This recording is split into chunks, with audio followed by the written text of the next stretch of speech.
Club Chocolate City, a miniseries written and created by Willie Anderson. Opening scene. Marcus walks in the door while talking on the phone with attorney Tracy McCoy, who's handling the paperwork for the new club he's about to open. He turns on the lights and throws the keys and briefcase on the counter. "Hey, thanks a lot, Tracy." "All right, talk to you soon." He hangs up the phone and lays it down. "Yes, I'm finally about to open my own club. I guess I can drink to that," he says, grabbing a bottle of liquor and a glass, and then grabs the TV remote and turns the TV on. While pouring a drink, a story comes across the news about a crooked politician he knows by the name of Victor Washington, who is about to become the mayor of the city of Atlanta. He gets upset and slams the bottle on the table. "Damn, say it ain't so." He spills liquor on the counter, walks over to grab napkins to clean the spill. "Well, there goes the city," he says, cleaning up the spill, while still listening to the news when the doorbell rings. He ignores it and continues listening to the news. A few seconds goes by and the doorbell rings again, followed by a knock on the door. "All right, hold on, I'm coming." He opens the door, and in walks his two best friends, Malik and Calvin, arguing about who they think is the best rapper between Tupac and Biggie. "What's up, fellas?" Marcus says. "Hey, what's up, my guy?" Malik says, dapping Marcus. "Hey, yo, Marcus," Calvin begins. "Who do you think was the best rapper between Tupac and Biggie?" "Hey, they both were huge in their own time," Marcus says. "But y'all know Tupac has always been my guy." "My ninja," Malik says, quoting Tupac's "Ambitious as a Rider," as Marcus joins in. "I can't deny it, I'm a straight rider. You don't wanna mess with me. I got the police messing with me, but they can't do nothing." "Man, whatever," Calvin says. "Biggie gonna always be my guy." "Baby, baby," they all laugh. "Say, Marcus, what's up with the new club? You about to sign the lease, right?" Malik asks. "Yeah, I just gotta top a few loose ends and everything should be good by this evening," Marcus answers. "In fact, I just got off the phone with the attorney right before you guys showed up," he continued. "My boy about to open his own club." "I'm proud of you, dawg," Calvin says, jokingly crying. "Man, shut up," Malik jokes. Calvin looks at him and smacks his lips. "Man, you know we gonna turn up and pop some bottles for sure," he says. "Bruh, you gotta have a job in order to do that," Malik says. He and Marcus laughs. "Look who's talking. Tell a marketing ain't exactly considered a job if you're not getting paid," Calvin fires back. Yeah. Well, at least I can still afford it." Fellas, Marcus interrupts. "Y'all forgot I'm gonna need a DJ and a bartender. Malik, you used to DJ at all the parties back in colleges, and Calvin, you used to bartend at the Swiss bar," he adds. "Besides, I think it'll be great having my boys work alongside me." "What y'all think?" Marcus continues. They both agree and dap it up with excitement. "Tips and tits," Calvin jokes. "And twerking booties," Malik follows. They all laugh. "Y'all stupid," Marcus says. "Hey, but on another note, did y'all hear they're about to make Victor the next mayor?" he adds. "You mean old crooked-ass Victor?" Malik asks. "That one," Marcus responds. "Oh, hell no," Calvin yells. "I heard he's so cold he got his baby mama locked up for failing to give him child support," he adds. "And he don't even know the kid's name," he continues. "Yo, that's cold," Marcus says. "Y'all know he's been having his goons shake up a few bars on the block already," Malik interrupts. "Yeah, I heard about that," Calvin says. "Well, I hope my club don't make that list," Marcus says. "Man, we gonna have the best club in the city," Calvin echoes. "By the way, what are you gonna name it, dawg?" Malik asks. Marcus looks up, raises his hands and stretches them out, and says, "Chocolate City." They all dap it up, agreeing with the name when Marcus' phone rings. It's the attorney calling to let him know that the paperwork is ready to be signed and the keys can be picked up. Okay, great. Thanks. Alright, I'll see you soon, he adds. He hangs up the phone. Fellas, it's a go. I'm about to go sign the papers and pick up the keys to my new club, he happily admits. Oh, let's roll then, Malik says. They walk toward the door. Marcus stops everyone. Chocolate City, he says, and they leave. They arrive at the attorney's office. Hudson, Gill, and McCoy. Man, you must have paid a grip for this, Calvin says. Yo, I think this is the same law firm that my uncle used when he won his slip and fall case, Malik follows. Yeah, I heard they're good, Calvin says. An attractive woman walks up. Mr. William? Marcus turns around and notices her attractiveness. She reaches her hand out. Hi, I'm Tracy. We spoke on the phone earlier about the paper signing of the new club, she says.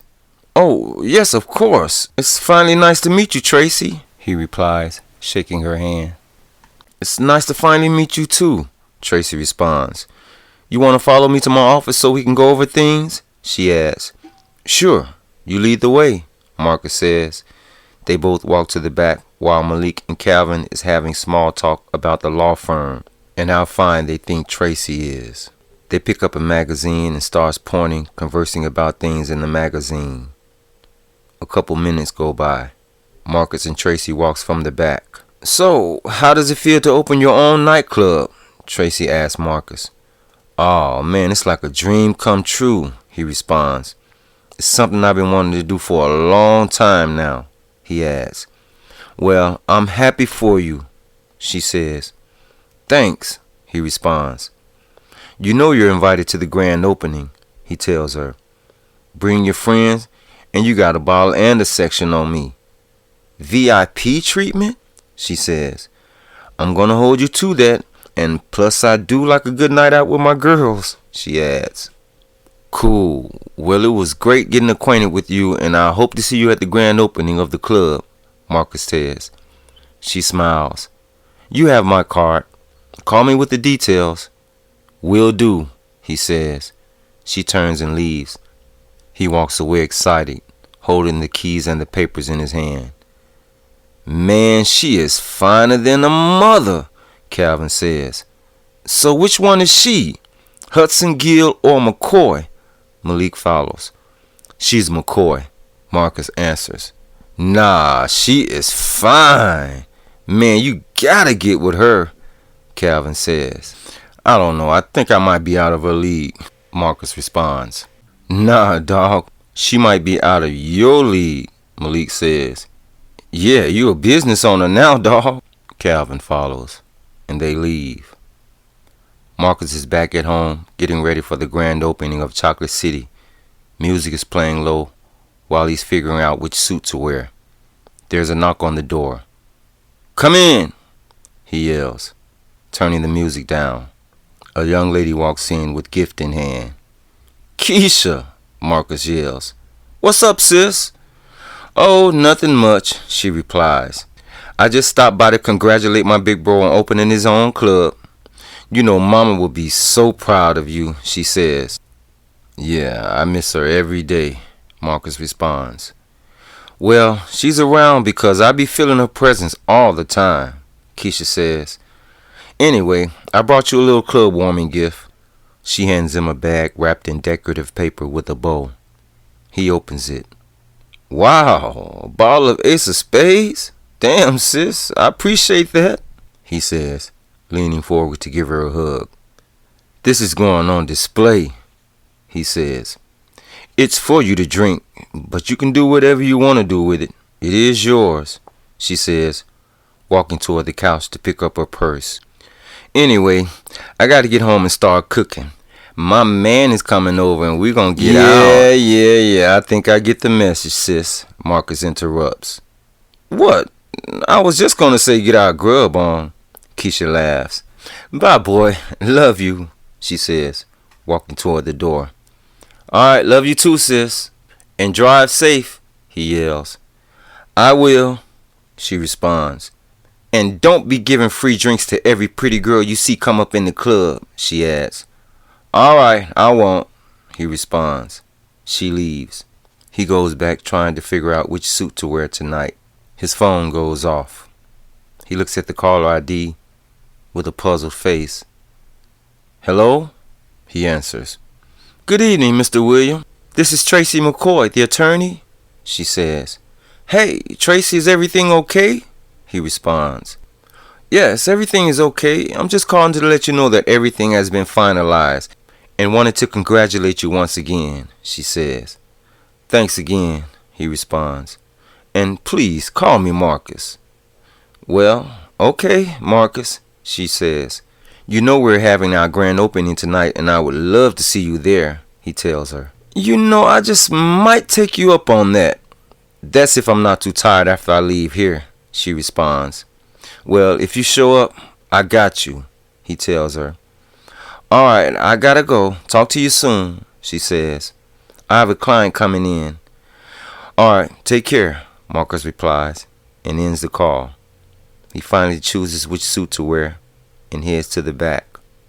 Later that evening, Marcus arrives at the club, looking around, admiring things. Calvin and Malik walks up. Yeah, take it all in, dawg, Malik says. Man, this is nice, Calvin follows. Welcome to Chocolate City, fellas, Marcus says. They dap each other.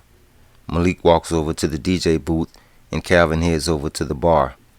Marcus sits his bottle of Ace of Spades down and picks up a black rose that fell off the table. He looks at it and puts it back on the table and his phone starts ringing.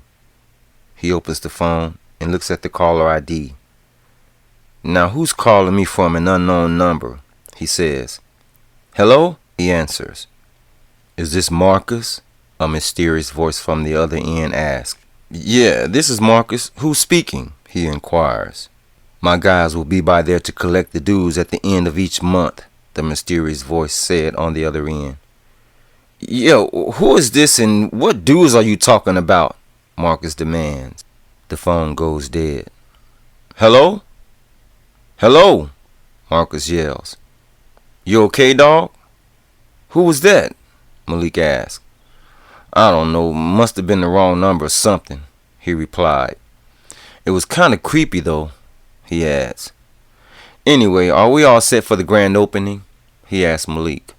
Yeah, I'm ready, Malik replies.